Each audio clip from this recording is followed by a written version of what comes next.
Meantime, the SMH semiconductor ETF just an all-time high today. Despite the big run-up this year, a number of chip stocks are still a long way from the top. Shares of NVIDIA, Micron both down more than 30% from their 52-week highs, while Applied Materials down 22%, Advanced Micro off by more than 17%.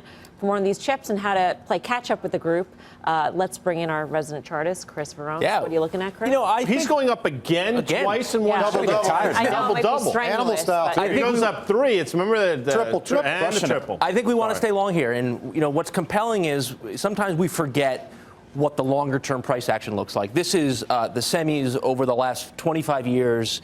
We're only just now beginning to take out those highs from 1999. This was, on a 20-year basis, a net return of 0, just breaking out to new highs. This high, 1475 that we just broke above, and the low here was about 1075. That's about a 400-point difference.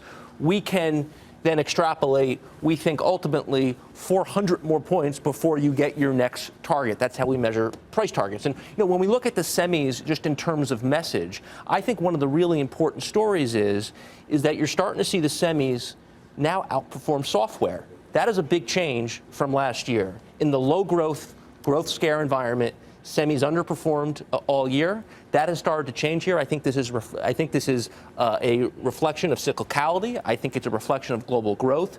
What names can we play some catch up with? Because the index is up something like 35% year to date. Are there any that have trailed? This one stands out to us, Maxim Products, MXIM, about a $17 billion company. It's up 19% year to date, so it's done half of what the semis have done. It's quietly put in this nice little base, got above 60 today.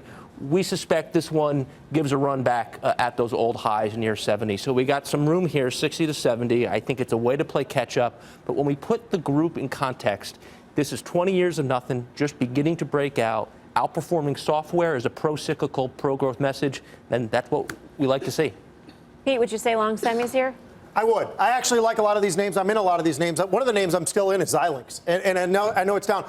I've been taking pieces off here and there a little bit. I still had some going into earnings. I debated taking the whole thing off. I made a mistake. I held on to it. But I still believe in a lot of these names, whether it's Intel, which I own, AMD, which I own, and Xilinx, which I own. I like those names. Yeah, you know, 44 to 48% in 84 days. This is ridiculous. And relative to the S&P, it's outperformed the S&P by 20% since January. By the way, a lot of this is on the back of the Fed. So to be clear, you've actually taken out the highs relative to the market that you hit in March of last year and November of 2017. If you think the Fed is going to change course at all, I would get out of the way on this. I'm not going bearish on semis. I'm telling you, a really super cyclical leverage to the economy. It's always, we know, super cyclical, but it's particularly levered to the Fed. And you know, we're at a point here where we expect absolutely nothing from the Fed. Markets at all-time highs. Financial conditions are actually loose as they've been in a long time. That's something to think about.